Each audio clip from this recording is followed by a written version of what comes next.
yang ni dekat tebi dulu induk, ada bawah dan bawah. Sebab yang ni nanti nak jumpa dia nak cakap ambil yang baru ni. Sebab hari satu ni dia pun tanya. Lagi hati yang kan itu yang tak dengan ekspresi yang betul untuk pokok. Dia otak pula. Dia datang ni untuk tengok dia lah cakap yang ni dah melampai sangat sini. Dia kata dia punya stylist rosak, tahu bila. Lepas tu dia kata aduan ni terlampau banyak, yang akan buat tapi tak tahu bila. Dia tak apa-apa inform dia. Aku so beli yang dia tu pakai yang kau punya bajet tu orang bajet. Orang punya bajet. Bajet kau clear lagi lah. Kau punya beli setengah hari. Nanti aku Boleh kita mulakan, Doktor? Boleh. Bismillahirrahmanirrahim.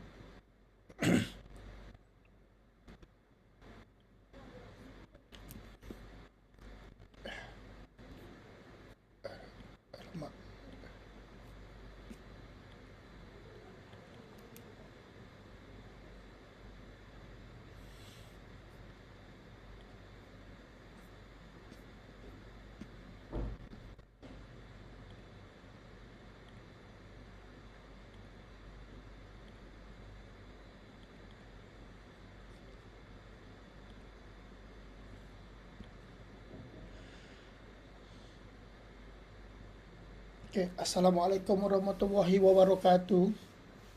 Dan salam sejahtera, salam Jumaat, salam Ramadan dan salam Malaysia Madani. Ni hao ma. Waalaikum.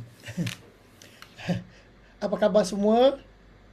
Alhamdulillah, program Buah Bicara pakar perspektif pengguna dan masyarakat telah masuk ke tahun yang ke-6 ya.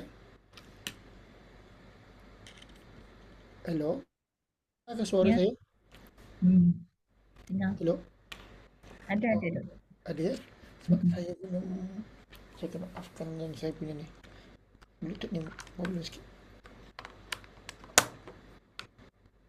Hello. Ya, Doktor. Dengar. Okey. Sedar tak sedar kita dah 6 tahun bersiaran program besar apa bentuk Buah Bicara ni, dan kita banyak berkongsi kepada masyarakat apa yang kita nak, isu-isu semasa. Okey. Kami amat berbesar hati dapat menyambut kehadiran anda semua dalam program istimewa yang dianjurkan hasil kerjasama antara Jabatan Pengurusan Sumber dan Pengajian Pengguna, Fakulti Ekologi Manusia, Universiti Putra Malaysia dan Persatuan Ekonomi Pengguna dan Keluarga Malaysia yang lebih dikenali sebagai MACFI.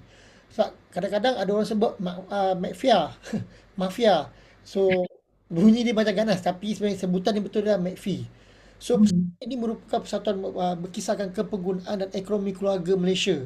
So kita persatuan ini banyak berkongsikan kepada pendidikan kepenggunaan, memberi advokasi kepenggunaan dan banyak mendidik masyarakat bagaimana untuk menjadi pengguna yang baik dan bijak. Okey. So untuk lebih lanjut mungkin boleh layari website MACFI iaitu www.macfi.com.my. Boleh layarilah. Okey. Kami ingin mengingatkan bahawa program ini akan bersiaran secara langsung pada minggu kedua dan keempat setiap bulan. Pada minggu ni kita pada siaran pada minggu keempat itu pada 27 hari bulan Februari 2026. Setiap itu pada hari Jumaat pada 10.30 pagi hingga 11.30 pagi. So kita akan sentiasa bersiaran pada waktu-waktu ini. Okey, ini memang waktu yang konsisten yang kita dah tetapkan sepanjang masa lah. Okey, jadi untuk pastikan anda bersama kami untuk sesi yang penuh dengan ilmu, kami harap anda semua boleh bersama kami sepanjang habis program ini. Dalam siri kali ini, kami akan membincangkan isu-isu semasa yang relevan dengan masyarakat kita. Okey, dengan menampilkan panel-panel yang pakar, yang berkaliber dalam bidang masing-masing lah. Okey, konsep utama program ini adalah untuk berkongsi ilmu dengan pendekatan yang lebih santai dan yang lebih dikenali sebagai layman lah, bahasa-bahasa yang mudah difahami. tetapi memberi makna dan juga mudah difahami oleh semua masyarakat, okey, terhadap isu semasa. Matlamat utama program adalah untuk memberi pencerahan, okey, terhadap isu-isu yang kita sedang hadapi. Okey, kalau hari ini berkenaan isu semasa ialah bulan Ramadan. Okey, kita akan kupas kejap lagi isu dia adalah berkenaan pemakanan. Okey. Sambil kita berkongsi kita kupas, kita akan menawarkan solusi-solusi yang dapat meningkatkan kualiti hidup kita bersama. Semua ini adalah selaras dengan aspirasi kerajaan untuk melahirkan rakyat Malaysia yang berilmu, peka terhadap perubahan dan berdaya saing dan dalam menghadapi cabaran hidup. Pada episod kali ini, kami amat bertuah kerana dapat menampilkan Profesor Madya Dr. Siti Nur Afifah binti Jaafar yang juga merupakan ahli MEFI dan beliau adalah pensyarah di Fakulti Sains Makanan dan juga Agroteknologi. Betul ya, Doktor? Betul. Di Universiti Malaysia Terengganu. Jauh kita bawanya orangnya. Ya. Kita bersiaran secara atas talian lah. Dengan tajuk perkongsian beliau hari ini adalah pengguna bijak dan peniaga bertanggungjawab kebersihan makanan di bazar di bazar Ramadan. Apa khabar, Doktor? Semoga Alhamdulillah, saya sihat. Alhamdulillah. Walaupun kadang-kadang panas juga di Terengganu ni. Tapi alhamdulillah. ya, tengah panas. Di sini sentiasa hujan, Doktor. Itulah kami panas. Di terbalik sekarang. Itu kami dah banyak hujan kan? Utara ke bawah. Okey, Doktor. So, kalau kita sebelum kita nak mulakan, saya ingin kongsi sikitlah kepada peserta-peserta kita di talian. Okey, suka saya ingatkan kepada anda semua yang mengikuti program kita di talian sekarang ni ada 173 orang, Doktor ya. Alhamdulillah. Allah, ramainya. Alhamdulillah. Tajuknya mungkin dan satu kedua panel ni juga. Ada aura panel ni. Panelnya tu. Ada auranya sendiri tu. Okey, jadi saya suka ingatkan pada penonton bahawa program ini kita tak ada format yang tertentu. Kita benarkan pada penonton untuk bertanyakan soalan bila-bila masa dalam konteks perbincangan kita. Okey? Konteks kita iaitu tajuknya adalah tadi kita sebut tadi ialah pengguna bijak dan peniaga bertanggungjawab kebersihan makanan di bazar Ramadan. Okey. So jadi peserta boleh bertanyakan soalan dia sama ada direct terus mulai menggunakan speaker yang ada di skrin anda ataupun boleh mengajukan soalan di ruangan chat. Saya akan ambil soalan anda dan kita akan kongsikan kepada panel kita. Dan juga sekiranya tuan-tuan dan puan-puan tak dapat mengikuti program kita dalam di talian secara live ini, kita juga turut bersiaran. Doktor, kita bersiaran live juga, Doktor, di YouTube live. Okey. So kita di live iaitu yang saya ada kongsikan di ruangan chat iaitu @dr.ir.shah.network 5076. Okey, boleh ikuti kita di situ juga. Okey. So sampai kita melengahkan masa lagi ya. So masa kita pendek, Doktor. Saya rasa banyak soalan peserta kita nak bertanya ni. Okey. Tapi terlebih dahulu saya ingin mengucapkan banyak-banyak terima kasih kepada penonton kita yang mana dah saban tahun menunggu program ini, yang mana yang pengikut setia program Buat Bicara Pakar ni, yang mana mereka rasanya macam tak pernah jemu dan mengikuti program. Terima kasih banyak-banyak. Tanpa anda siapalah kami ini. Kami hanya dapat berkongsi apa-apa isu terkini. Okey, Doktor, berbalik kepada topik yang kita bincangkan tadi ialah, Doktor, berkenaan dengan apa? Pengguna bijak dan peniaga bertanggungjawab kebersihan makanan di Ramadan, di bazar Ramadan. Saban hari kita kadang-kadang bila tibanya bazar Ramadan, tibanya Ramadan akan banyak tumbuhnya bazar Ramadan bagai cendawan yang tumbuhnya. So ada yang baru-baru viral bazar Ramadan terpanjang di Malaysia, di Terengganu dan beberapa tempat lain. Wow.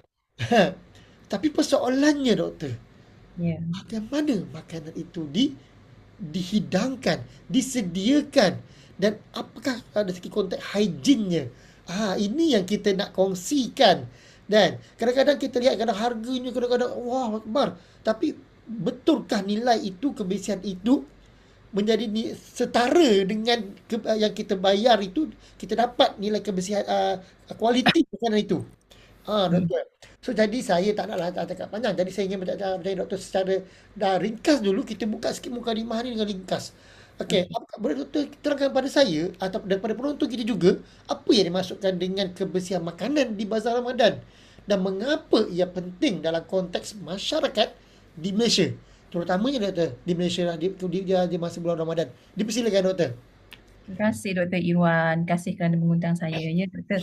Okey, Bazar Ramadan ni sebenarnya dah jadi satu benda yang sinonim lah, sangat-sangat sinonim dengan masyarakat kita kan. Kalau kita cerita pasal Ramadan je mesti kita akan fikir Bazar Ramadan. Sebab apa? Nak cari makanan. Um, kalau kita ikutkan ya, sebenarnya kalau kita cerita tentang food hygiene ataupun makanan, kebersihan dan keselamatan makanan, dia bukan sahaja tertumpu kepada Bazar Ramadan, tapi dalam konteks kita pada bulan ni memang kita nak cerita Bazar Ramadan lah. So apa yang kita nak cari daripada Bazar Ramadan ni, sebenarnya kita nak makanan kita tu selamat dan bebas dari sebarang pencemaran. Ya, bila kita cakap pencemaran, macam-macam jenis lah. Pencemaran daripada makanan tu sendiri disebabkan penyimpanan yang tidak betul, pengendalian yang tidak betul, dan juga pencemaran daripada cross contamination lah ya. So di dalam bulan Ramadan ni kita tahu kita semua sedang berpuasa. Dan kita memang mudah juga terdedah kepada penyakit-penyakit lah ya, kalau silap makan sikit pun tak boleh kan. Jadi pentingnya masyarakat kita atau pengguna kita prihatin terhadap kebersihan makanan ni, sebab kalau kita tak dapat makanan yang bersih atau yang selamat, kita mudah terdedahlah tadi kepada penyakit bawaan makanan tadi yang boleh menjejaskan kesihatan kita yang sedang berpuasa ya. Jadi satu itu aspek pengguna lah. Dari segi peniaga pula ya, kita nak mereka ni bertanggungjawab. Dia nak makanannya laku kan, tapi pada masa yang sama mereka kena pastikanlah mereka follow SOP kan, menyediakan makanan yang selamat, yang apabila customer beli dia dapat value for money tadi tu. Dan juga kalau customer tu dah beli hari ni, contoh hari yang keberapa ni kita doktor, hari ke-9 ke 10 hari ni 9 9 doktor, 9. 9 kalau dah beli semalam esok datang lagi, lusa datang lagi, sampai 30 hari bazar pun datang lagi. Macam tu sepatutnya pengguna ni dia peniaga kena berfikir sampai tahap peniaga ni pengguna ni jadi repeat customers dia. Barulah dia dapat keuntungan lah daripada bazar Ramadan tu. Walaupun kita tahu memang peniaga bazar Ramadan kebanyakannya memang dapat keuntungan kan. Cuma yang mana yang boleh bagi betul-betul makanan yang selamat tu, yang tu yang kita bimbang ya, sebab banyak risiko keselamatan makanan di bulan Ramadan ni lah, especially di bazar Ramadan. Okay doktor? Okey, baik doktor. Tadi saya suka dengan doktor punya perkataan repeat customer. Ya. Repeat customer ni kerana kita memang kalau boleh kan setiap tahun kita akan jumpa orang tu orang sama je. Yang pada peniaga lah. Pada peniaga. Betul. Tandanya apa? Pada saya tandanya memang customer dia royal dan dia tahu dengan kualitinya. Kualiti makanan tu dia yakin dengan kesedapannya tu. Dan dia tahu dia tidak mendatangkan apa-apa yang boleh meragukan. So untuk sampai ke tahap itu doktor ya. Kadang-kadang ianya bukan ambil masa yang mudah kan. So apa pandangan doktor kan berkenaan dengan kadang-kadang kita dengar macam makanan tu diulang, kata habis disimpan, besok pagi dipanaskan. So ada juga yang kita tahu ada segelintir yang begitu. Ada yang tidak begitulah. Okey. So jadi dan yang menjadi persoalannya adalah doktor, adakah mereka tidak fikir terhadap dari segi nilai yang mereka jual itu, makanan mereka jual itu, dan juga itu dengan kualiti makanan itu kepada peserta, kepada pembeli itu. Adakah mereka tidak rasa macam bersalah lah. Okey. Sebab kalau kita tak tahu, kalau mungkin pada orang tu mungkin ada yang jenis yang ada jenis kuat, dia yang antibody. Kita tahu, tapi kita nak datang pahat macam tu. Kalau boleh setiap hari dihidangkan baik makanan-makanan begini. So, apa pandangan doktor dengan ada segelintir yang begini doktor? Untuk mengapa keuntungan sekadar tanpa memikirkan dari segi konteks kesihatan dan kebersihan. Okey, sebenarnya mungkin saya boleh sebut sikit lah ya. Semua peniaga ataupun pengendali makanan di Malaysia ni dia wajib mematuhi peraturan-peraturan yang telah ditetapkan oleh kerajaan lah ya, iaitu peraturan-peraturan kebersihan makanan 2009 ya. So dalam peraturan makanan ni, yang pertama mereka mesti menghadiri kursus latihan pengendali makanan, dan kursus ini sebenarnya sijil yang mereka dapat tu ya untuk pengetahuan pengguna lah ya. Mungkin ada pengguna tak tahu ni ya.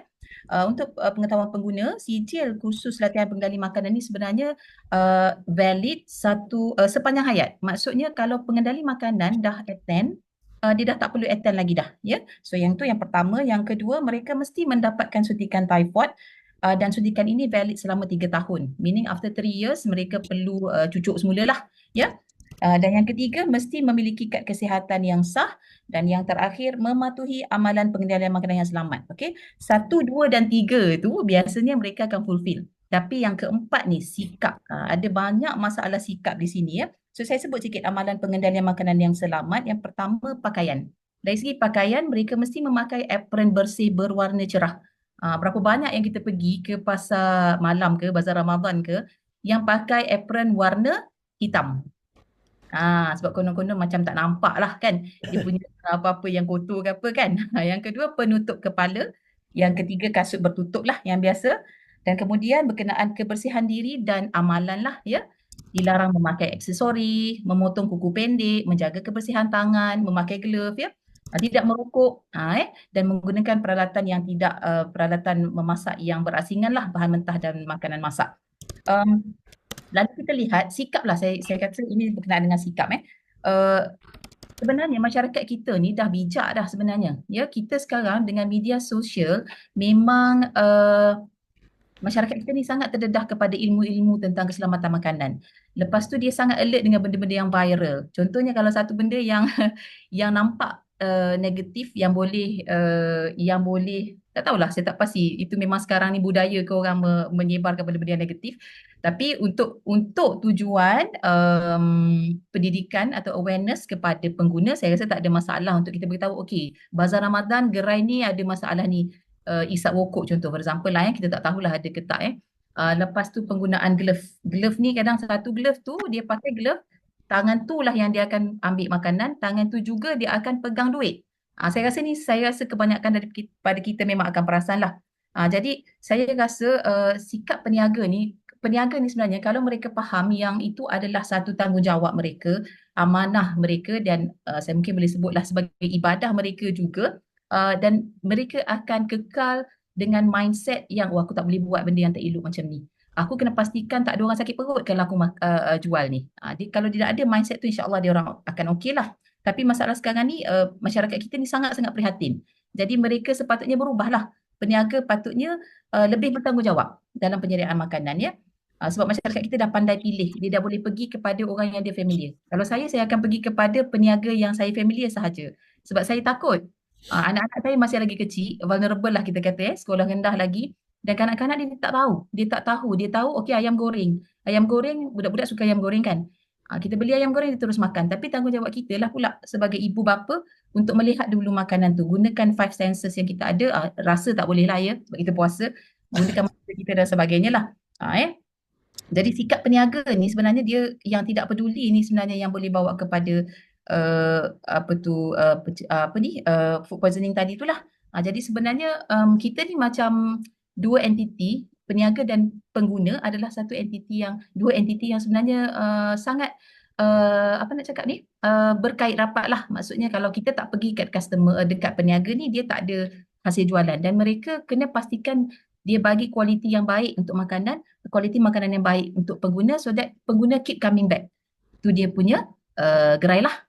Doktor, saya harap saya menjawab soalan doktor. Okey, baik doktor. So, jadi kita nampak di Thailand kita ada 215 orang tertolak sakit. Subhanallah, ramainya. 213 orang, doktor. Syukur. Kerana memang hari ini pembukaan je, ini tahun baru bicara untuk tahun yang ke-6. So, dapat sambutan yang amat menggalakkan.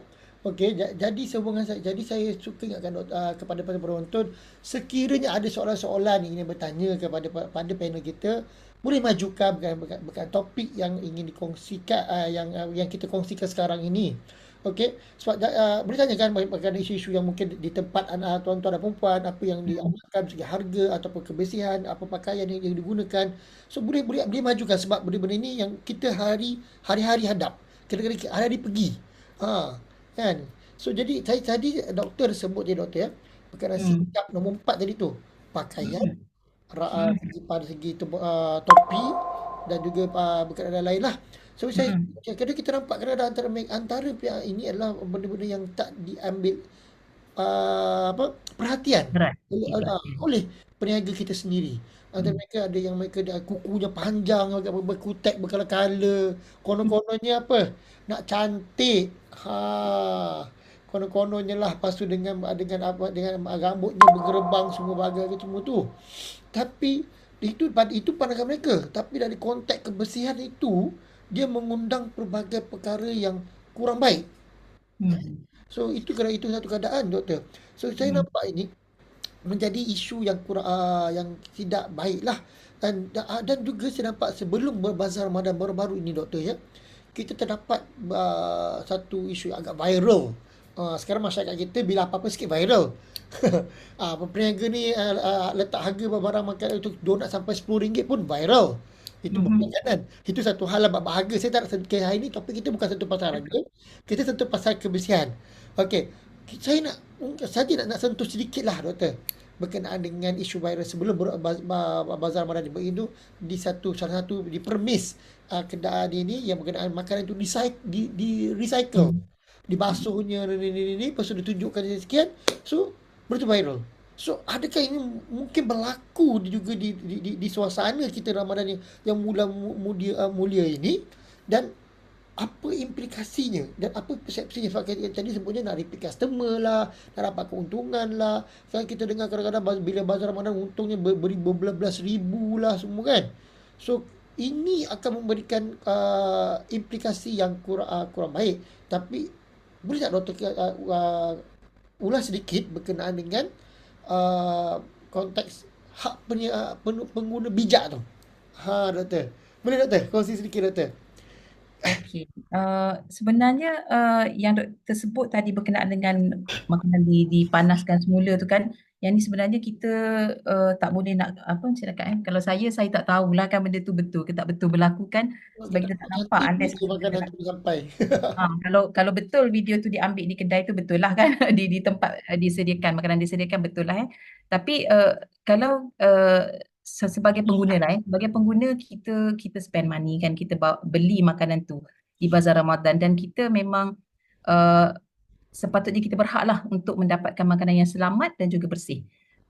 Okay, jadi sebagai pengguna kalau kita nampak keadaan gerai yang dijual tu ya tidak bersih, contohnya kita nampak pengendali makanan pun tidak mematuhilah amalan penyediaan makanan atau pengendalian makanan yang sihat, kita berhak sebenarnya untuk tidak membeli. Cari gerai yang lain. Tu macam saya kata tadi, saya memang sentiasa akan pergi kepada gerai yang sama. Kalau martabak, kalau di sini Tak bosan ke, doktor? Kenapa je? Kadang kita nak test baru kadang-kadang. sebab saya memakan makanan yang sama. Sebab saya pergi ke bazar, saya pilih satu yang memang saya dah ada shopping list. Jadi kalau saya nak martabak, saya pergi satu gerai yang sama saja. Dan saya lebih prefer gerai makanan yang kecil-kecilan lagi, yang bukan di bazar Ramadan. Itu saya lah, itu personally saya. Tapi kalau mungkin pengguna ni memang hak dia jugalah untuk melihat makanan tu, melihat variety makanan yang ada di bazar Ramadan. So mereka boleh pergilah, itu hak masing-masing. Cuma tadilah dia mesti hak dia salah satunya mesti nak dapat makanan yang selamat, yang bersih ya. Dan kalau mereka dapati ada ketidakpatuhan tadi dari segi pengendalian makanan yang mereka jelas nampak, mereka berhak untuk tidak membeli di situ. Dan juga boleh melaporkan kepada pihak berkuasa tempatan. Contoh kalaulah dia dah makan tu dah sakit perut apa semua kan, boleh melaporkan. Tetapi setakat inilah saya rasa saya dah cuba buat pencarian juga dalam Google, dalam berita media sosial, bukan media sosial lah, dalam mainstream punya lah ya, website-website berita harian, utusan dan sebagainya, belum ada lagi. Itu yang saya jumpa lah ya, belum ada sebarang kes lagi yang dilaporkan ya. Alhamdulillah ya, belum ada. Sebab saya rasa kebanyakannya tidak dilaporkan. Ada pun pasal harga tinggi tu je. Kan, harga tinggi tu biasalah ya, kuesila ada segala resepi-resepi KA tu kan. Kalau dijual, sebab ada yang buat resepi KA tu dia jual ya. Jadi tadi dalam kes hak tadi tu, itulah ya, mereka berhak untuk melaporkan lah ya. Tapi itu dari inilah ya, pengguna. Baik, doktor. Kita ada soalan daripada sahabat kita di atas salian, daripada Puan Nurul Hisham binti Abdul Hamid daripada Bursa UPM rasanya, insyaAllah. Assalamualaikum, doktor. Dr. Siti dan juga saya lah. Apa pandangan doktor mengenai syarikat-syarikat besar seperti Mitsui Zul Ah, Sukri yang telah menyertai bazar ni kata. Ramadan pada tahun ini berbanding peringkat kecil yang dalam kecilan dalam kebersihan makanan dan kualiti makanan. So, hmm, kita biasanya IKS yang ni kan. Jadi betul. bila dia ada pula syarikat besar dia pun join sekali. Ha. So Okay. mereka ni dah ada royal customer. Tapi dia pun Ya, masuk royal nak ambil customer-customer yang dalam tu. Apa okay. kan doktor? Sebab kita tahu dia punya Saya margin memang tinggi lah. Up tu kan? Saya sempat jugalah baca kan pasal tu kan. Kita baca komen-komen. Biasanya yang seronok. Kita baca komen tu yang seronok sebenarnya. Betul, betul, Isu betul. tu jelas, isu tu jelas. So sekarang ni isu di situ ialah persaingan lah ya. Persaingan di antara kedua-dua syarikat-syarikat besar tadi dan juga yang kita kata IKS ataupun peniaga-peniaga kecil-kecilan ni lah ya. Uh, pada pandangan saya lah ya, pada pandangan saya kita tidak boleh menyekat mana-mana pihak yang nak membuat jualan. Tak ada masalah. Cuma saya boleh kata Zeus for example kan, Zeus ataupun Mitsui mereka ni merupakan syarikat ataupun premis perkhidmatan makanan yang memang sudah mempunyai SOP. Bila kita kata sudah mempunyai SOP, mereka sudah jelas tentang kebersihan makanan. So sepatutnya tak ada isu lah untuk itu. Okey, yang kedua untuk industri kecil ataupun peniaga-peniaga kecil. Mereka ni juga ada sebahagiannya dah berniaga lama, 20 tahun, 15 hingga 20 tahun. Maknanya dah biasa, dah ada lengkap semua apa ni keperluan oleh KKM tu dan dah memang biasa dan tidak ada masalah pun dengan isu kebersihan makanan. Uh, Sepatutnya kedua-duanya ni boleh ditimbang lah. Maknanya kata it goes back to kepada pengguna. Mereka nak yang macam mana. Tapi ada satu komen yang saya baca, menarik komen daripada netizen kita lah ya, masyarakat kita mengatakan bahawa, sorry saya tak boleh nak komen banyak Zeus ni ataupun Mitsui yang di bazar sebab saya tak beli, saya tak pasti Jangan dekat. doktor, nanti mereka dapat apa? Dapat Okay. promosi yang Tak nak, saya tak nak. Cuma yang saya faham dari segi portion size ya, dari okey. segi yang dapat, yang diberi yang Zeus and On tadi tu, air yang dijual atau minuman yang dijual tu lebih kecil portionnya berbanding yang air balang yang dijual oleh IKS tadi tu. Ya. Jadi ada pengguna mengatakan bahawa kalau beli yang lebih banyak porsi itu lebih berbaloi untuk mereka minum satu keluarga berbanding dengan yang tadi itulah. Tetapi ada juga yang mengatakan bahawa kebimbangan mereka terhadap air balang yang menggunakan air paip. Yang ni yang orang takut. Jadi pada saya pulangkan baliklah kepada pengguna.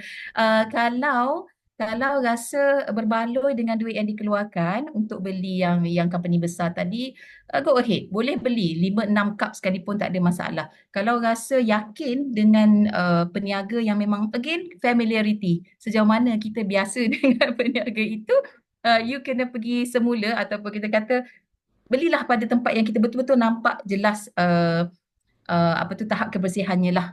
Barulah hak kita dari segi keselamatan makanan terjaga. Ya, Okey, baik doktor. doktor. Saya menjawab ke doktor? Doktor jawab doktor. Saya suka juga bila ada beberapa peniaga besar ni berjoin sekali. Mungkin mereka nak rasa ni kemeriahan dalam bazar Ramadan lah. Ya, ya. Kita cuma meraihkan lah doktor sebenarnya pada Ya, begitu. betul, betul. Pada saya kita tak perlu lihat sebagai satu kompetitor Betul. sebagai meraihkan benda tu. Dan pada saya macam saya setuju pandangan doktor berkenaan dengan kalau kita menjadikan kualiti yang baik, maknanya kita tak perlu rasa tercabar dengan mana-mana. Betul. Betul. So jadi Pengguna perlu berlapang dada. ya, Berlapang dada, usahalah. Kalau nampak macam kita ni, apa yang boleh kita follow company-company yang besar tadi? Kita buat seperti mereka. Ada cara dia lah supaya kita tak spend more money for that. Ada cara dia. Tu nanti kita buat sesi lain lah. betul doktor. Sebab kita nampak kadang-kadang yang kita ni memang kreatif doktor. Dia orang kadang-kadang Ya, sambil buat live. Cuba betul. Betul, betul. mereka ni memang antara mereka yang memang dah ada pun perniagaan mereka yang sedia ada dan mereka membawa mereka Ya, nama mereka ke bazar Ramadan. Okey, betul. tadi saya dengar doktor dah sebut berkenaan dengan sijil valid sepanjang hayat. Okey. Mm-mm. Okey, jadi apa pandangan doktor secara peribadi doktor ya? Mhm. Bila sejak peserta peniaga-peniaga ni mereka akan menghadiri kursus-kursus untuk kursus makanan semua. Bila mereka menghadiri hanya sekali, contoh sekali, lepas berpuluh-puluh tahun mereka sini tu kata tak ada hayat mati ni lah, manusia pun mati, dia tak mati-mati ni. Itu masalahnya sekarang. So jadi doktor Lesen kereta mati ni. lesen kereta, Lesen pemandu. apa-apa benda semua mati, yang ni tak mati-mati ni. Jadi masalah saya fikir, adakah segi konteks ini perlu dilihat semula sebab masa berubah, keadaan berubah dan juga demand pun berubah dan situasi pun berubah. Kan? So bila mereka pakai pendekatan mungkin 50 tahun lepas punya sijil tu sampai dah berabuk dah kalau limit tu. So, dia begini kan, kita rasa perlu ke dilihat semula pihak penguasa lihat semula perkara begini dari segi konteks hygiene dan juga ketanggungjawatan itu sendiri masyarakat itu sendirilah untuk ada suatu konteks macam 5 tahun sekali ke 3 tahun sekali tu renew balik. And bukan konteks untuk mencari keuntungan tapi sekadar untuk refresh balik kembalilah perkara ini. Okey, sebelum Doktor jawab soalan saya suka ingatkan kepada penonton. Okey, kalau penonton kita ada soalan-soalan ini majukan berkaitan topik perbincangan kita hari ini iaitu peniaga pengguna bijak, peniaga bertanggungjawab iaitu makanan bisu makanan di bazar Ramadan di bazar Ramadan. Okey. Boleh majukan soalan terus kepada panel kita sama ada terus melalui voice message menggunakan mic boleh on ataupun bertanyakan soalan di luar mic. Ada soalan ke daripada pendengar kita? Kita ada 227 ni. Kalau ada boleh bertanya soalan. InsyaAllah kita pendengar-pendengar kita doktor ya, kita lihat bukan saja di UPM, bukan saja di UMT, tapi kita ada seluruh Malaysia. Kita ada di Sabah, Sarawak, kita ada di belah utara, timur, selatan, di Johor, Melaka, Selangor, semua ada. So ramai. So mereka ni menyokong program ini. So kalau ada soalan dipersilakan. Okey, sementara kita tunggu soalan, mungkin doktor jawab sikit berkaitan tadi. Sekejap doktor.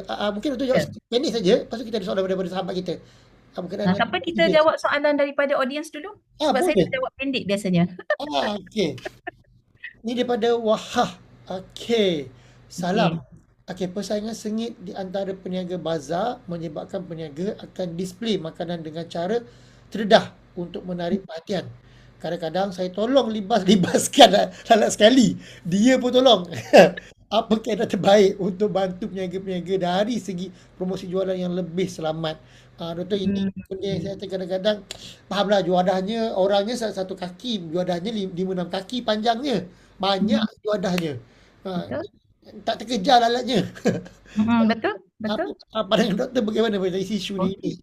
Ni menarik ni. Saya rasa puan yang bertanya soalan tu memang ibu-ibu lah, memang sangat concern tentang keselamatan makanan. Saya pun macam tu, tolong melibas ya, tolong melibas alat tu ya. Dia macam ni, kebiasaannya kalau dari segi keselamatan makanan, cara terbaik untuk display makanan ialah menyediakan makanan di dalam food warmer lah. Memang kena food warmer ni memang ataupun bin meri satu alat yang besar lah, tapi itu tidak possible dilakukan di bazar Ramadan ya, sebab ruang pun sempit dari segi electricity kan, nak bawa alat dan sebagainya. Jadi kita boleh gunakan bin chefing dish yang alat bekas penghidang tu. Boleh sediakan dia macam bekas tu kan, dia di dalam tray, di bawahnya ada air panas dan di bawah sekali tu kita boleh letak lilin, wax. Macam steamer dia. Jadi kita boleh kekalkan pemanasan makanan. Tetapi kita tengok jugalah apa yang nak di-display tu. Kalau macam sayur-sayuran hijau dan sebagainya, kalau kita sentiasa keep on makanan tu berada di dalam suhu yang panas, mungkin dia akan layu, berubah warna dan sebagainya. Jadi salah satu teknik yang itulah, tapi masih lagi kita kena bertutup. Tetapi saya rasa sekarang ni boleh lihat banyak juga peralatan-peralatan menghidang ni dengan konsep yang sama yang dibuat lutsina, yang maknanya boleh nampak lah, boleh nampak. Ya, dan saya rasa ada lagi innovation peralatan-peralatan seperti alat penghalau lalat tadi tu. Tapi saya pun ada satu alat tu, tapi macam sedih. Dia punya pergerakan macam slow je kan. Tak sama dengan libasan kita lah, doktor. Jadi kita kena tengok alat tu lah. Lagi apa lagi yang biasa orang guna, lilin serai wangi punya lilin. Tapi kadang dia letak yang kecil-kecil tu kan, itu memang tak mampulah nak menghalau lalat yang ramai ni. Jadi mungkin kaedah-kaedah yang saya cadangkan tu boleh dilakukan lah ya di bazar Ramadan. Saya harap saya menjawab soalan puan. Baik. Saya pun setuju pada doktor tadi bagaimana kita ada banyak dah gadget-gadget atau peralatan-peralatan yang ada sekarang ni. Sama ada kita nak invest ke tidak. Itu memberikan persepsi sebenarnya. Sekiranya kita menunjukkan willing to invest, maknanya persepsi keyakinan itu bertambah kepada pembeli. kita yakin bermakna kita akan ada satu persepsi bahawa peniaga ini seorang yang concern terhadap kebersihan penjaga itu. Kalau ada sampai pembeli pun dah tampal-tampal, faham-fahamlah. Jadi itulah keadaannya sekarang, Doktor. So jadi Ya. so macam mana tadi, Doktor, berkaitan soalan kita tentang CJ? Kembali ya. Kembali pada soalan doktor tadi berkenaan dengan 1 kali sepanjang hayat. Okey. Ini sebenarnya sesuatu yang saya rasa sesuatu yang bolehlah kita cadangkan kepada KKM untuk murnikan semula ya. Kita faham apa tu kita panggil monitoring ya. Monitoring pemantauan secara berkala memang dilakukan oleh KKM. Namun kita lihat sekarang jumlah bazar Ramadan pun semakin banyak dan jumlah peniaga pun kan makin banyak di setiap bazar Ramadan kan. Inspektor kesihatan yang pergi memantau tu pun saya rasa mungkin tak cukup sebenarnya untuk pergi memantau kan. Jadi mungkin ada satu mekanisme lain yang perlu dibuat jugalah in between tempoh perkhidmatan pengendali makanan ni perlu ada kursus-kursus jangka pendek untuk remind dia untuk sentiasa refresh ya. Kita ni manusia mudah lupa kan, biasalah kan. Perlu di-remindkan semula ataupun ditambah juga dengan kaedah-kaedah hands on lah. Bimbingan secara hands on pergi kepada premis mereka, tengok, observe memang ada pemantauan ni ada ini untuk grading premis ya, A, B tu memang ada pemantauan secara berkala oleh pihak KKM. Saya rasa KKM dah cukup baguslah melaksanakan kerja mereka dengan tenaga kerja yang mereka ada lah ya, dengan sebanyak mana tenaga kerja yang mereka ada. Cuma mungkin perlu ada mekanisme yang lebih baik ataupun ditambahlah baik lagi bersama-sama kerjasama dengan kita pakar-pakar pemakanan, sains makanan ni, pemakanan lain pemakanan nutrition. Pakar-pakar sains makanan di seluruh Malaysia ni, di IPT di Malaysia ni. Kita panggil semua sekali untuk bincang macam mana kita nak buat supaya kita boleh selesaikan masalah ni. Ya, sebab isu ni isu besar. Kalau kita tengok berkenaan dengan food poisoning ni banyak kes dah yang sampai ke tahap boleh melibatkan kematian lah. Contoh dulu kes puding buih, kalau doktor masih ingat. Puding buih ni sangat popular di Terengganu ni ya. Sebab puding buih ni dia tak masak ya, kita ada hot water bath, telur tu di atas, kita pukul telur putih tu. Macam tu. Jadi ada isu kat situ ya. Itu sampai membawa kepada kematian lah. Ini sangat-sangat berisiko ya. Telur ayam semua berisiko, salmonella lah. Microorganism salmonella yang boleh bagi kesan yang lebih kritikal, yang lebih fatal kepada vulnerable pengguna yang vulnerable lah ya. Jadi saya rasa pemurnian tu lah dan pemantauan dah ada ya, tapi mungkin lebih kena mantapkan lagi so that kita boleh kurangkanlah risikolah berlakunya keracunan makanan pada masa akan datang dengan pengendalian makanan yang lebih baiklah oleh peniaga. Betul. Saya berpandangan sebegitu juga, Doktor. Maksudnya perlu ada pemantauan dan juga dilihat semula oleh KKM berkenaan isu CJ tanpa mati ni.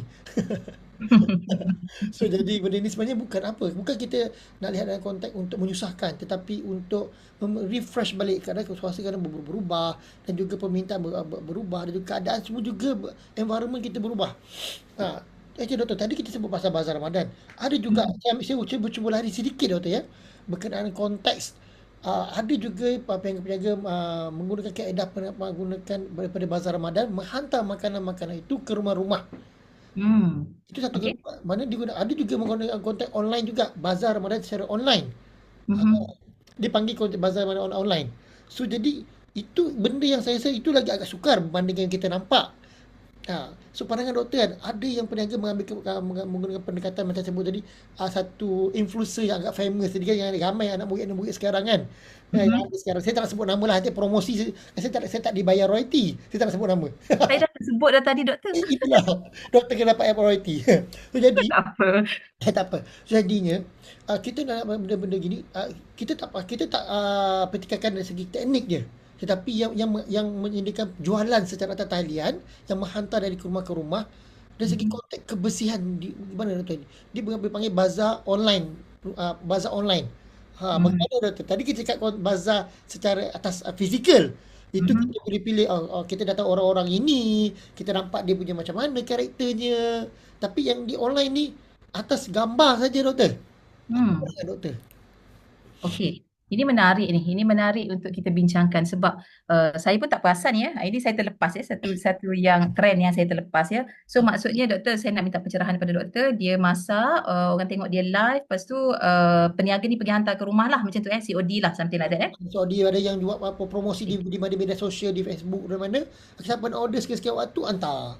Kan? Okey, okey. Konsep ni sebenarnya macam di luar bulan Ramadan pun dah biasa lah. Kita tengok macam caterer-caterer tu semua biasa ya.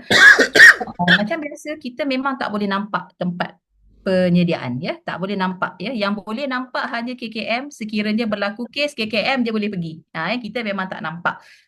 Even di bazar Ramadan pun benda yang sama je doktor. Masih lagi konsep yang sama, mereka masak di tempat lain, bawa ke tempat lain ya. Satu yang kita perlu bimbang ialah memang sewaktu penyediaan makanan itu sendiri, penyimpanan dan sebagainya, dan juga isu kedua ialah penghantaran ya. Penghantaran logistik. Sejauh mana mereka pergi hantar, pukul berapa mereka masak, siap masak dan pukul berapa mereka hantar, bagaimana holding ataupun penyimpanan sementara makanan itu dibuat di premis mereka atau di rumah mereka lah ya. Itu yang benda yang kita patut bimbangkan lah. Tapi saya rasa pengguna memang perlu bijak ya. Saya kena sebut sikit berkenaan dengan pengguna sendiri perlu aware ataupun cakna berkenaan dengan apa makanan-makanan, jenis-jenis makanan yang sangat-sangat berisiko ya.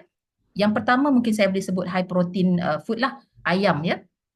Ayam sangat berisiko salmonella, saya dah sebut tadi. Kalau ayam tu, ayam macam mana? Ayam goreng. Ayam goreng kalau dia dikendalikan, disimpan dengan baik, semua ayam tak ada masalah pun. Ya, tak akan ada isu salmonella. Tapi kalau dia dimasak awal, di holding lama, itu akan ada masalah. Jadi kembali kepada pelanggan atau pengguna, pengguna kena tengok makanan yang dia nak beli tu makanan jenis apa. Pukul berapa dia perlu pick up ataupun perlu makanan tu, penghantaran dia dibuat pukul berapa. Dan pengguna perlu siasat. Siasat ni macam mana? Interview lah. Tanya, pukul berapa makanan ni dimasak? Kena ada sebab hak kita kan, kita bayar, so kita kena tanya, kena banyak mulut sikit lah orang kata doktor. Kita tanya. Macam saya memang banyak mulut lah doktor, dan saya kena tanya sebab anak-anak saya masih lagi kecil, sebab budak-budak ni dia tengok makanan dia dah tak fikir apa, puak je, bismillah pun tak baca kan. Makan terus. Biasanya macam tu budak-budak nak cepat, kecil lagi. Jadi kita memang kena ada research. Kena ada kajian dulu doktor. Kita yang kena tanya dulu. Ya. So kalau kita dah jelas, dah nampak okey, review daripada orang lain, review tu penting juga. Kena tanya juga pas customers dia. Macam mana, you dah pernah beli macam mana? Kalau orang lain kata okey, tak ada masalah, tak pernah sakit perut, makanan pun sedap, berbaloi, okey, go ahead. Kalau rasa ada ragu-ragu, tak payah beli. Saya senang je. Sebabnya saya senang. Saya pengguna yang macam kalau saya ada ragu-ragu, rasa macam tak selamat je kan. Tengok dengan bila dia live kuku panjang, bila dia live rambut berserabai, kan. Yang tu kita kena tengok juga. Ada juga penilaian asas. Baik doktor, kita perbincangan kita makin hangat. Soalan makin banyak masuk. Oh ya ke? Okey. Jawab soalan dia lah lepas ni doktor. Soalan kita makin banyak masuk sebab kita ada peserta tadi warm up, sekarang ni dia dah panas. Baru warm up doktor. Warm up. Itulah tu. Okey doktor, kita ambil soalan daripada sahabat kita daripada Dalina binti Jaafar. Okey, soalan beliau ada, betul tu doktor, risiko keracunan makanan agak tinggi.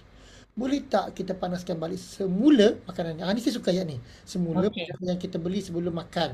Adakah prosesnya lebih baik atau akan mengurangi zat atau gizi makanan? Okey, saya tambah sikit. Ada antara makanan kita beli di bazar makanan tak habis doktor. So, bawa ke sahur. Okey, dari Dalina ni saya extend sikit supaya kita tengok dari segi konteks yang meluas sikit tadi. Kata beli, panaskan dulu. Sebab saya tahu isu daripada Puan Dalina ni adalah kita tak tahu pukul berapa pun peniaga dia masak. Ada awal pagi, tengah hari. So dia ada tak bagus tak kita panaskan, dan adakah kurangkan gizi makanan tu atau zat makanan tu. Itu. Dan kedua, kita bawa simpan pula sampai ke sahur. Doktor, itu kadang-kadang saya buat juga doktor. Saya risau ni. Semua doktor. Okey doktor, dia macam ni saya bagi satu nota daripada buku. Makanan yang dimasak, yang sedia dimasak boleh di hold ataupun sebelum kita makan tu maksimum pun 4 jam lah ya. Hold 4 jam ya. Sebelum dijual semua dia mesti dalam tempoh 4 jam orang dah makan lah. Sepatutnya macam tu sepatutnya macam tu. Tapi kalau kita lihat bazar Ramadan, pukul berapa dia start pergi pukul 3 lebih tu dah start dah mereka datang dengan makanan dia kan. So kita tengok Kalau menu dia banyak, maksudnya dia dah mula masak mungkin daripada pagi lagi, doktor. Daripada pagi lagi. Jadi sangat-sangat berisiko sebenarnya sebab kita tak tahu holding dia di rumah ya. Okey, jadi tadi boleh dipanaskan atau tidak. Saya mengambil pendekatan first sekali bila kita dapat makanan tu di bazar Ramadan, kita dah beli, kita bawa balik dulu Ini kita punya proses inspection kita dalam membeli. First tu kita tengok dulu dekat bazar Tengok dekat bazar makanan tu macam mana, ada telur lalat ke tak. Telur lalat ni sangat-sangat kritikal, kena tengok dulu. Kalau beli ayam goreng, memang kena tengok. Dia suka sangat ayam goreng, lalat ni. Jadi terpaksalah buat macam menjoyah sikit lah, belok sikit lah ayam tu. Bawah tu, chicken wing bawah tu. Sebab memang lalat ni dia pun satu jenis perangai juga, suka duduk bawah-bawah celah-celah tu. Jadi yang tu sangat berisiko. Jadi bila kita dah beli, kita bawa balik ke rumah, kita buat inspection dulu. Jangan panaskan lagi. Jangan panaskan lagi sebab ada sejenis mikroorganisma ni pun dia tidak akan mati walaupun dia dipanaskan. Tapi saya tak ingat sebab saya punya bidang memang keselamatan makanan tapi saya tak mendetail kepada yang sains lah Saya lebih kepada aspek kepenggunaan lah. Jadinya jangan panaskan terus Inspect dahulu kalau kita beli ayam percik contoh ayam percik, tengok dulu kuah dia tu melekit ke tidak. Yang pertama kita banyak guna sensus mata lah, banyak guna mata dulu, belik-belikkan tengok dia ayam tu macam mana, dan bau. Bau ni sebenarnya kalau ayam tu dah rosak memang kita boleh bau daripada awal walaupun ada kuah percik tu. Kita boleh potong sikit lah, ambil tengok tekstur kat dalam dan sebagainya Okey, lepas tu kalau nampak macam okey, bolehlah kita panaskan dia. Boleh dipanaskan selepas kita dah confirm dia memang tak ada ciri-ciri yang makanan tu dah rosak lah. Itu. Bagaimana pula dengan sahur? Okey. Ada aspek lain yang kita kena tengok lah, aspek pemakanan Aspek pemakanan ni saya pun tak berani nak komen banyak sebab bukan bidang saya, doktor. Cumanya nanti mungkin doktor boleh panggil panel pemakanan.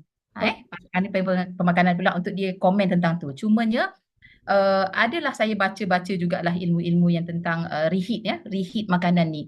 Ada yang mengatakan kalau kita reheat kuah tak ada masalah sangat. Tapi kalau kita reheat ayam, dia akan bagi kesan lah kepada ada tindak balas lah kepada ayam tu. Boleh jadi ayam ni kurang zat dia ke, boleh jadi tindak balas lain lah. Itu yang saya baca lah, tapi saya tak pasti dengan detail. Saya pun tak pasti kajian yang dilakukan macam mana. Sebab tak banyak sebenarnya kajian-kajian yang cooking, science and cooking ni, tak banyak Jadi yang saya boleh nasihatkan, sekiranya kita nak mengekalkan keselamatan makanan tu, kita nak panaskan pun pastikan jangan kita ada kontak dengan tangan kita ke dengan peralatan yang tidak bersih. So that tidaklah makanan kita tu kita menambah pula yang tak selamat dia tadi tu. So kalau kita tak cobek ayam percik tu dengan tangan, insya-Allah kita masih boleh panaskan, doktor. Kalau kita dah guna tangan kita, anak kita lagi 5-6 orang, ya Allah, yang tu saya tak berani nak cakap lah berani nak cakap jadi itulah yang saya boleh komen InsyaAllah semoga jawapan tu membantu pada harap membantu InsyaAllah saya pun rasa saya pun nak kena fikir-fikir jugalah sebab kita kadang-kadang pun menyimpan juga makan nak buang bazir, beli dah mahal, sayang makanan tu. Okey. Kalau doktor nak simpan juga, doktor, sorry saya komen sikit kalau doktor nak simpan juga dan kita dah beli tadi daripada bazar dan kita pastikan dia okey, bau dia semua okey, tak ada yang nampak macam meragukan, boleh simpan dalam freezer. Dia lebih selamat daripada dalam chiller lah. Chiller dia suhu dia lebih tinggi, freezer lebih rendah, so lebih selamat untuk disimpan dalam freezer lah, doktor. Janganlah lama pula, doktor. Jangan lama sangat, jangan sampai sebulan. Okey, doktor, itu masalah satu hal lagi, itu kisah lain pula. Bila tak apa. Dia masuk freezer dah lupa dah. Betul, saya setuju. Tak apa, doktor, itu kita simpan benda perkara tu. Okey, ada sahabat kita daripada Thailand juga bertanya pada Puan Finas. Dia tanya, peniaga dari rumah ni yang ada kontak masak dan hantar ni, food and delivery ni, mereka ni dalam kategori perlu tak ambil tripod, doktor? Ataupun mereka tak kisah? Sebab isu ni saya pun nak terfikir juga ni. Mereka ni tak dipantau, tak di KKM negeri rumah, atas nama trust, dan juga mereka ni pun bukan perlu pun nak kena ada SSM, syarikat berdaftar semua bagai tu. Kan? So, mereka contohlah ada satu ramai influencer dia masak, nampak sedap telio. Kita kalau orang buat telio je, nak order dah terus. Kan?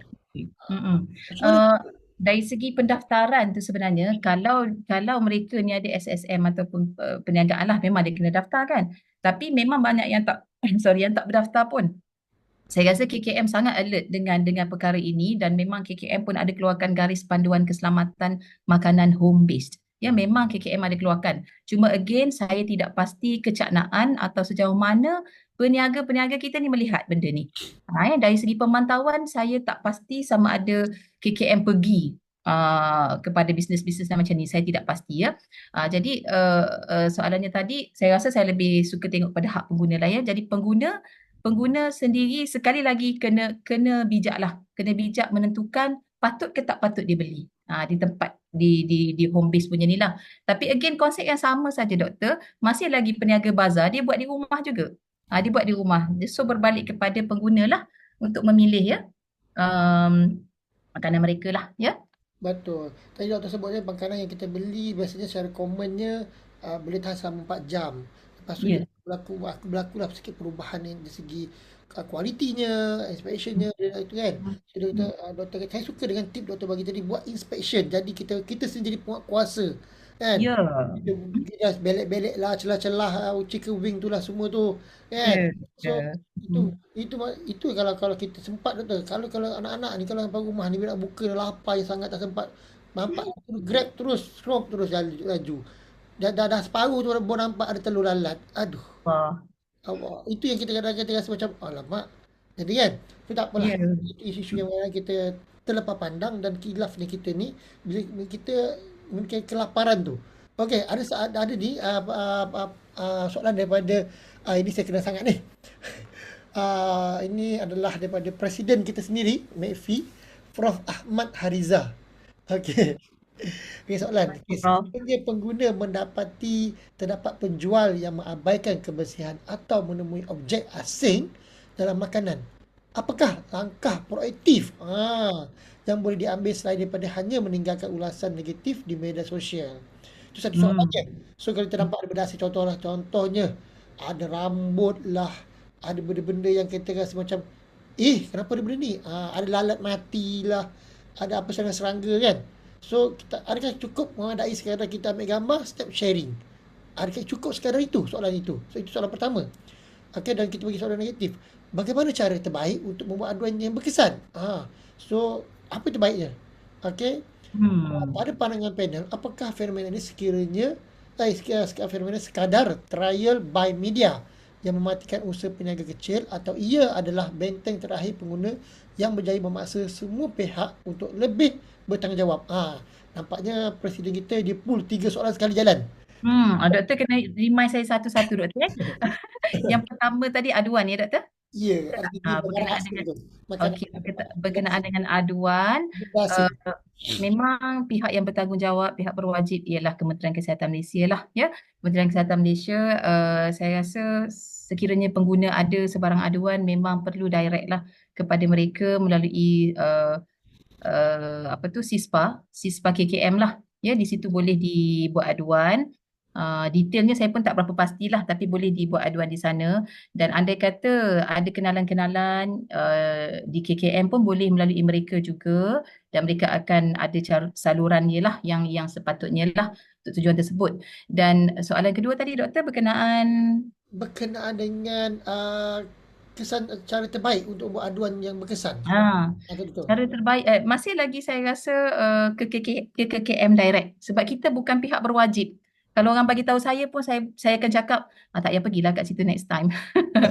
So memang kena KKM sebab tindakan tu akan dilakukan dengan keadaan segeralah ya. Kalau bagi tahu kepada kita ni memang tak sampai sejauh itu. Kalau di sana pihak berwajib, mereka ni sebenarnya sentiasa mencatatkan rekod-rekod atau memang ada laporan insiden pencemaran makanan setiap tahun. Ya, setiap tahun, dan mereka mengeluarkan data pun, in fact setiap tahun ni berapa prevalence, berapa kes keracunan makanan, tahun depan berapa kan, dia sentiasa melihat trend lah ya. Jadi saya kira itulah saluran atau aduan yang terbaik lah. Soalan ini soalan terakhir daripada kita punya presiden kita tadi dia ada ulas berkenaan dengan bila jumpa objek-objek asing dan kita kongsi di media sosial, dia akan menjadi sebagai trial by media. Dan implikasi dia mungkin mematikan usaha peniaga kecil. So bila kita berkata tak payah pergilah kedai itu, dia memulai kata power by mouth, okay? Betul, word of So mouth. dia menjadi keadaan mana kita mematikan macam salah satu Oh, sumber ekonomi lah ya. ekonomi. Adakah itu adakah ianya adalah sekadar untuk memberi satu peringatan kepada mereka supaya beringat supaya tidak mengulangi perkara itu, ataupun ianya satu macam itu kata benteng terakhir lah pengguna supaya inilah no choice kata kalau aku terpaksa buat macam itulah ayatnya. Saya sebenarnya macam ni, kalau saya sendirilah ya, saya pernah je berlaku kes-kes yang macam ni, saya akan pergi semula kepada peniaga tu. Yang pertama, saya rasa step yang pertama memang kita kena pergi direct dulu kepada mereka, bagi tahu supaya mereka sedar ada salah laku atau ketidakpatuhan yang berlaku lah. Sama ada mereka sedar ataupun mereka tidak sedar. Jadi sekurang-kurangnya kita pergi semula kepada mereka dan mereka tahu kesalahan mereka. Kalau kita tak bagi tahu dan terus viral kan benda tu, sebab kadang-kadang tu yang viral tu dia tak bagi tahu pun dekat mana. Dia tak cakap pun kedai mana, di mana lokasi, tak tahu pun. Jadi mungkin menjadi satu benda yang macam just nak threaten peniaga-peniaga ni saja supaya mereka sedar pada masa akan datang. Tapi pada saya sepatutnya kalau nak bagi pengajaran ataupun bagi mereka sedar, memang perlu direct kepada mereka semula. So that tidak berlaku lagi lah. Dan kemudian barulah kita boleh juga buat aduan lah kepada KKM tadi tu. Ya, sebab saya rasa ini juga bergantung pada niat pengguna tu lah. Kenapa mereka buat macam tu? Kan? Kenapa mereka buat macam tu? Kadang-kadang niat kita kadang lebih kepada nak publicity, nak Betul. tapi pada saya lebih baik kita tanpa menutup periuk nasihat orang lain. Baik, saya suka pandangan doktor tadi. Doktor kita cuba memberi nasihat dulu. Negur kesihatan tu sebab kita bukan niat untuk menutup periuk nasihat siapa-siapa, tapi untuk penambahbaikan dia sendiri. Betul. Dan untuk Saya rasa doktor satu ya doktor, kalau peniaga tu memang benar-benar amanah ya dan bertanggungjawab, mereka faham perniagaan itu satu ibadah, mereka tidak akan buat kerja sambil lewa dan mereka boleh menerima komen dengan baik sebenarnya. Mereka boleh menerima komen dengan baik insya-Allah ya. So harapnya begitulah. Kalau yang tak dengar tu mungkin dia pun memang betul lah dia tak follow SOP kan. ada peniaga yang betul-betul dia memang betul dia satu dia mengingat dia memikirkan setiap sen yang mereka terima itu adalah ibadah dan satu jadikan sebagai darah daging mereka buat tanggungjawab. Tapi kadang-kadang kita tak terkecuali juga, mereka dah cuba yang terbaik. Kena berlaku perkara kecil-kecil ini, ada customer mengambil kesempatan untuk memviralkan, untuk mendapatkan publicity. Ini kadang-kadang saya rasa dua-dua pihak perlu memainkan peranan yang baik lah. Sebenarnya apa tanggungjawab kita? Adakah apa yang macam doktor sebut tadi, apa matlamat kita? Kita nak membantu ataupun kita nak menjatuhkan? Jadi kita itu soalan ni kan. Okey, ada sahabat kita tanya ni tadi. Ini soalan mungkin kata ini yang terakhir lah soalan katanya. Kalau saya teruskan lagi ni, saya mungkin panjang lagi nanti ni. Dahaga kita doktor. Alhamdulillah doktor. Okey, mungkin ada satu dua soalan mungkin tanya ni, tak apalah kita cuba tanya nanti kisahnya. Suka saya ingatkan pada penonton yang mengikuti program ini, terutama daripada staf-staf UPM yang mengikuti program ini, link kehadiran untuk mata CPD boleh dapat di ruangan chat, telah dikongsikan. Boleh daftar sebelum akhirnya program. Mohon daftar segera sebelum akhiri program. Okey. Berbalik semula kepada soalan daripada sahabat saya ini, iaitu Dr. Najimuddin ni. Okey. Terima kasih doktor soalan untuk bersama kita pada program kita hari ini. Soalan dia, apakah cadangan praktikal untuk meningkatkan tahap kebersihan bazar Ramadan setiap tahun? Kepat ni soalan ni. Soalan ni ya. Macam mana cara kita nak meningkatkan tahap kebersihan ya? Saya rasa salah satunya dari segi fasiliti lah ya. Masalah di bazar Ramadan, di pasar malam sama saja bila kita kata di luar premis ya. Di luar premis penyediaan makanan tersebut, kita memang ada isu dengan accessibility kepada electricity, accessibility kepada air ya.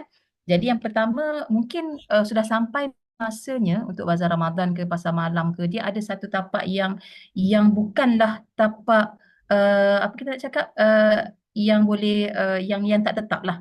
Dia kena ada dah sampai satu masa dah kita buat permanent punya tapak yang mana boleh lengkap dengan yang lebih nampak kebersihannya ya. Bila sekarang kita tengok peniaga pasar malam, mereka membawa kemah masing-masing ya. Kemah masing-masing, ada yang saya tengok dia standardized, yang terpanjang tu di merah semua kan. Kita Betul. nampak kan dia panjang kan. Ada yang tak standardized. Ada yang macam kalau di area kami ni dia ada sewa kemah yang besar tu lah kan. Lepas tu di bawah tu dia ada meja masing-masing lah ya. Bila dia tak standardized, dia akan bawa peralatan masing-masing. Meja masing-masing yang entah berapa zaman dah meja tu kan. Meja kayu pula ya. Meja kayu ni sangat-sangat berisiko juga sebenarnya Tukar untuk warna doktor. Ha? Bertukar warna mejanya. Boleh bertukar warna ya. Dia kena ada dah macam satu standard ya, standard peralatan, standard fasiliti yang disediakan supaya kita dapat mengurangkan at least dari segi dia tak boleh nak basuh tangan contoh dari segi pengendalian lah, kita ambil kira pengendalian lah. Dari segi penyediaan makanan macam setakat ni masih lagi dia buat di tempat masing-masing ya. Kalau kita nak kena sedia premis khas atau fasiliti khas yang dia nak masak semua kat situ, itu memang banyaklah belanja besar lah kan. Cuma yang saya boleh cadangkan yang itulah peralatan-peralatan tu kita boleh buat, kita pastikan macam meja dia tu meja yang tidak apa kayu tadi tu lah, yang tak macam kayu tu. Lepas tu saya rasa kita kena ada juga satu inspection kepada peralatan ya. Kita ambil contoh di Bazar Ramadan yang paling famous saya rasa murtabak lah ya. Peralatan yang mereka guna dia punya apa pan tu kan, pan yang dia bakar apa nama ni murtabak tu kan. Setiap hari dia guna. Kita pun tak tahulah bila masa dia basuh. Ya, dia tak tahu bila masa dia basuh. Itu benda yang saya rasa mungkin kita kena tengok jugalah ya. Dari segi itu, maksudnya pemantauan yang lebih detail lah, pemantauan yang lebih detail oleh pihak KKM. Again, saya tak menyalahkan KKM ya, saya cuma cakap cadangan.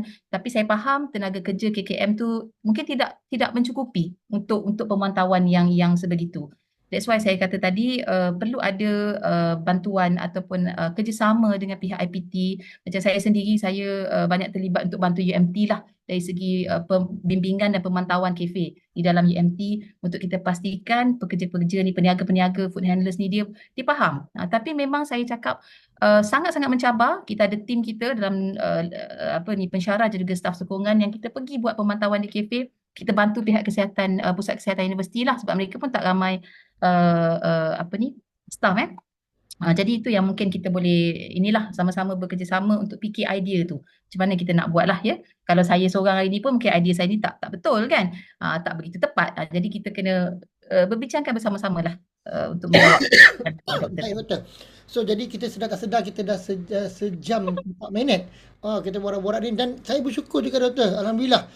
Sehingga saat ini kita masih dalam ramai penonton kita masih 223 orang lagi doktor bersama kita mengikuti perbincangan tajuk kita hari ini. So saya ada sikit lah doktor. Saya mohon izin sikit lah doktor, kita tambah sikit masa. Tadi kita mula lewat sedikit. Masa kecederaan lah kerana bola tu doktor. Boleh. Okey, apa pandangan doktor juga berkenaan dengan makanan yang kadang-kadang tak habis, dibuang semua tu. Itu kadang-kadang kita dapat saban tahun maka dengan kerajaan dan KKM menyatakan bahawa lebih pada 100,000 kilo makanan dibuang ketika bazar Ramadan setiap hari. Tak habis dibuang, itu buang tu satu hal. So jadi akan menghasilkan satu fenomena bukan makanan doktor. Saya ambil konteks kebersihan pula kan, bau busuknya, tikusnya, perkisian tak bersih. Masalahnya lagi pengurusan kebersihan kawasan tu. Ada antara mereka dia ambil sembel lewa. Bila tak habis tinggal. Longkang-longkang. Kita tahu bazar-bazar mana ada tepi-tepi mereka di tepi-tepi jalan. Ada longkang-longkang. Sekarang bawa kita bila beli kita pelik. Bawa apa ni? Bawa makanan ke bawa longkang? Pun ada juga. Kan? So benda begini doktor, segi makanan buang, segi makan bau busuk, ada lalap yang tak selamat ni. Di segi tanggungjawab siapa doktor? Kita ke ataupun peniaga ke penguasa? Kalau nak harap penguasa rasa tak larat ni doktor. Apa pandangan doktor? Okey, saya rasa ini memang of course lah tanggungjawab peniaga itu sendirilah. Cuma PBT ataupun PBT perlu memantau lah keadaan tu kan. Kena melihat tapi itulah setiap hari kalau dia nak pantau, nak tengok kat mana yang makanan dibuang apa semua kan memang tak sempat lah mereka bulan puasa pula kan. Saya cerita pengalaman saya lah, memang rumah mak saya ni betul-betul dekat bazar Ramadan dan memang pasar malam dan bazar Ramadan ya. Pasar malam 2 kali satu minggu. Kami memang ada pengalaman buruk lah. Saya rasa doktor telah bertanya pada orang yang tepat untuk menjawab. Jadi bila Kongsikan saya, Doktor. Boleh ya, kongsikan. jadi kita boleh ada bau-bau tu memang datang ya. Jadi memang pada saya memang bukanlah nak menuju atau meletakkan kesalahan, tapi pada saya peniaga harus bertanggungjawab lah. Ya, mereka mendapatkan rezeki daripada penjualan makanan tersebut. So makanan yang tak habis mereka kena uruskan. Jangan buang macam tu. Saya rasa ada satu petikan akhbar yang terkini di Bazar Ramadan Taman Shah Bandar. Di Terengganu, itulah bazar Ramadan yang paling besar lah. Di situ jadi disebutlah ada peniaga sebut tentang lebihan makanan dan memang mereka sebut lebihan makanan yang ada tu selalunya mereka akan near to closing time mereka akan bagi diskaun. Bagi diskaun supaya dia dapat kurangkanlah food waste pada masa yang sama dia masih dapat dah sikit duit tu kan. Itu yang pertama mereka buat. Yang kedua, sedekahlah kepada siapa-siapa saja yang boleh disedekahkan. Tapi itulah kalau nak sedekah pun pastikan dulu makanan tu masih okey. Itu jadi masalah lain pula nanti kan. Jadi tadi berbalik kepada peniaga tadilah mereka perlulah bertanggungjawab sendiri pastikan tempat penyediaan tempat penjualan tu sentiasa bersih, tidak ada makanan yang dibuang, peralatan yang digunakan tu bawa balik basuh ya, sebab saya boleh cerita pengalaman saya ni kuali apa nama tu gulai kawah tu saya tengok di hari ni petang kalau saya pergi tengah hari rumah mak saya masih ada kuali tu tidak berbasuh. Aduh. Masih tidak berbasuh. So masa mana dia basuh dan buat balik masak balik gulai kawah tu. Jadi kita memang tak akan belilah kat gerai tu sebab kita nampak. Okey. Itu yang masalah bila kita tak nampak kan. Tapi again kembali semula kepada peniaga itu sendiri mesti bertanggungjawab ya. Kita Muslim ni kan an-nazafatu minal iman kan. Kebersihan itu mencerminkan iman kita. Jadi nak tak nak mereka kenalah buat sesuatu supaya satu food waste tak ada, kebersihan makanan juga terjagalah. Baik, Doktor. Saya rasa saya kalau dipanjangkan ni mungkin sampai ke 12 kita nanti. Okey, Baik Doktor, kita mungkin dah sampai ke akhir waktu penghujung rancangan. So, Okey. saya mohon Doktor, apakah Doktor boleh kongsikan, rumuskan dan beri pandangan nasihat yang boleh dikongsikan kepada penonton dan atas talian ini yang bersama-sama kita ada 214 orang termasuk kita bersama 217 berkaitan dengan tajuk hari ini iaitu pengguna bijak peniaga bertanggungjawab kebersihan makanan di Bazar Ramadan. Untuk dijadikan panduan oleh masyarakat dan juga dan juga pengguna yang di talian ini. Semoga ilmu ini perkongsian ini mendapat diwawarkan. Boleh Doktor rumuskan? Dipersilakan. Baiklah, saya rasa kita dah cerita panjang lebar. Saya dah sebut pun tips pun sebenarnya kan. Cuma saya mungkin boleh rumuskan dua-dua pihak lah ya. Kita saling berkait ya. Kalau tak ada peniaga, tiadalah peniaga sebenarnya. Kalau ada peniaga, pengguna akan pergi. Macam tu ya. So dia hubungan yang dua hala lah sebenarnya. Jadi untuk pengguna mungkin saya boleh nasihatkan cubalah belajar ataupun bukan belajar, sentiasa ambil tahu. Cuba cari tahu tentang apa ciri-ciri makanan yang selamat, makanan yang bersih ya. Apa komponen-komponen makanan yang berisiko macam ayam tadi sangat berisiko. Kalau sayur ni risiko dia kalau yang tidak dibasuh dengan baik. Ya, kalau dari segi masak sayur tak ada masalah. Cuma dari segi pemakanan lah kalau overcook dia dah kurang lah dia punya zat dia tu lah ya. Tapi pengguna mesti kena sentiasa alert, sentiasa cakna lah ya. Jangan kita kata target nak beli, beli je tanpa check. Kena libas-libas jugalah lalat tu. Memang kena ada juga usaha daripada kita untuk pastikan kita jaga diri kita dan keluarga kita tadi tu ya.